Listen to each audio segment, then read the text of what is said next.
Kamu sudah berhenti makan manis, tapi gula darah tetap saja tinggi. Ternyata pelakunya bukan cuma makanan. Menyalahkan karbohidrat saja adalah sebuah kesalahan besar. Di video ini kamu akan tahu rahasianya. Banyak wanita usia 35 ke atas merasa sangat frustrasi. Kita sudah rela menolak kue ulang tahun anak tercinta. Kita rela meminum teh pahit setiap pagi. Tapi saat cek darah, angkanya tetap saja menakutkan. Mengapa ini bisa terjadi pada tubuh kita? Berdasarkan data kesehatan, banyak kasus diabetes bukan murni karena asupan gula. Setelah usia 40 tahun, metabolisme kita berubah sangat drastis. Tubuh kita tidak lagi sekuat saat usia 20-an. Mari kita bongkar siapa sebenarnya perusak kesehatan kita dari dalam, supaya kita tidak lagi menyiksa diri dan menyalahkan hal yang salah. Lemak perut dan organ hati yang kelelahan. Banyak dari kita yang memiliki lingkar perut semakin membesar setiap tahunnya. Padahal porsi makan sehari-hari biasa saja dan sama sekali tidak berlebihan. Ini adalah tanda nyata bahwa organ hati kamu sedang sangat kelelahan. Saat metabolisme menurun, tubuh tidak bisa lagi membakar energi dengan cepat. Sisa kalori yang tidak terbakar akan langsung diubah menjadi cadangan lemak. Lemak ini secara khusus ditumpuk di area sekitar organ perut bagian dalam. Penumpukan lemak perut ini akan memicu peradangan diam-diam dari dalam tubuh. Kondisi peradangan ini membuat sel tubuh kita menolak kehadiran hormon insulin. Dokter sering menyebut kondisi berbahaya ini sebagai resistensi insulin. Akibatnya, gula dari makanan tidak bisa masuk ke dalam sel tubuh. Gula tersebut akhirnya hanya menumpuk dan beredar bebas di aliran darah. Itulah mengapa gula darah kamu selalu tinggi walau makan sangat sedikit. Memusuhi sepiring nasi putih tidak akan menyelesaikan masalah jika lemak perut dibiarkan. Stres kronis, pembuat lonjakan gula tanpa makanan. Sebagai wanita dewasa, pasti kita memiliki sangat banyak beban pikiran setiap hari. Pagi hari sibuk mengurus rumah tangga dan pekerjaan yang tiada henti. Malam harinya masih harus memikirkan masa depan anak dan tagihan bulanan. Perasaan cemas dan stres kronis ini ternyata sangat mematikan bagi tubuh. Saat kamu stres, tubuh akan memproduksi hormon bernama kortisol secara terus-menerus. Hormon kortisol ini punya tugas yang sangat unik di dalam tubuh kita. Ia akan memaksa gula darah kamu untuk selalu naik secara tidak terkendali. Tubuh mengira kamu sedang dalam keadaan bahaya dan butuh sangat banyak tenaga. Hebatnya lonjakan ini bisa terjadi walau kamu hanya makan sayur rebus seharian. Tanpa ada makanan manis yang masuk pun gula darah akan tetap melonjak tinggi. Inilah penyebab berat badan kamu turun tapi gula darah tetap saja membandel. Olahraga keras pun akan percuma jika pikiran kamu terus diliputi oleh kecemasan. Otot betis yang tertidur akibat terlalu banyak duduk. Coba ingat kembali, berapa lama durasi kamu duduk dalam satu hari penuh? Mungkin kamu bekerja di depan layar komputer selama berjam-jam setiap harinya. Lalu pulang ke rumah dan langsung merebahkan diri di atas sofa empuk. Kebiasaan duduk terlalu lama ini membuat otot besar kita tertidur lelap. Padahal, jaringan otot di area paha dan betis adalah mesin yang sangat hebat. Otot ini ibarat spons raksasa yang menyedot kelebihan gula di dalam darah. Jika kamu jarang bergerak, maka spons alami ini akan mulai menyusut ukurannya. Otot yang jarang dipakai akan kehilangan kemampuannya merespon perintah dari hormon insulin. Tubuh akan kebingungan mencari tempat untuk membuang sisa gula dari makanan harian. Akhirnya, glukosa akan terus mengambang bebas dan merusak dinding pembuluh darah kita.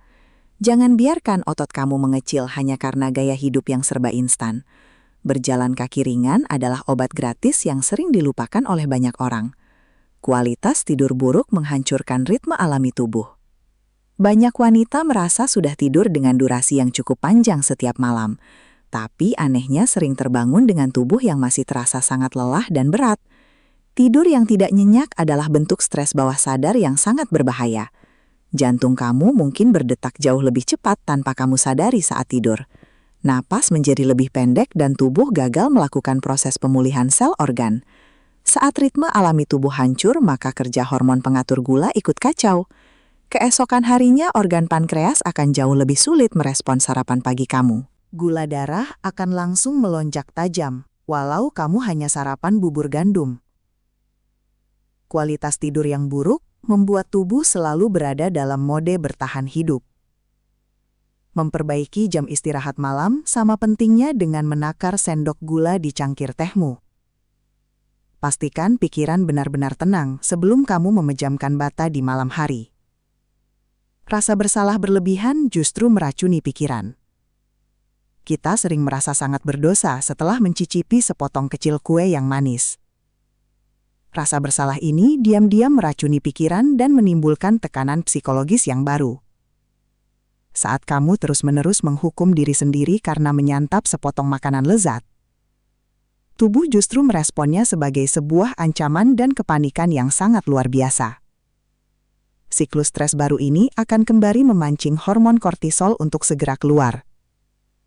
Akibatnya, sepotong kecil kue justru memberi dampak buruk yang berlipat ganda bagi darah.